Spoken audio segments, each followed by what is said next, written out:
T20 विश्वचषक स्पर्धेमध्ये भारताचा पाकिस्तानवर 61 धावांनी विजय। ईशान किशनच्या तुफानी फलंदाजीपुढे पाकिस्तानचा पालापाचोळा। सर्वच गोलंदाजांनी केली कमाल। पाकिस्तानच्या खेळाडूंशी भारतीयांकडून हस्तांदोलन नाहीच। टॉसवेळी सूर्यकुमारनं हस्तांदोलन टाळलं, तर मॅच जिंकल्यानंतर साऱ्या टीम इंडियानं हस्तांदोलनाला बगल दिली।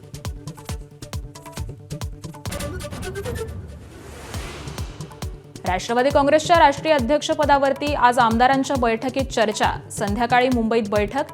राष्ट्रीय कार्यकारिणीच्या बैठकीच्या आयोजनाची तारीख निश्चित होणार।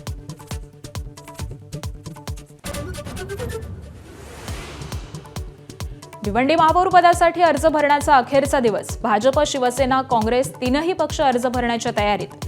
कोणार्क आघाडी भाजप सेनेला साथ देणार का याची उत्सुकता।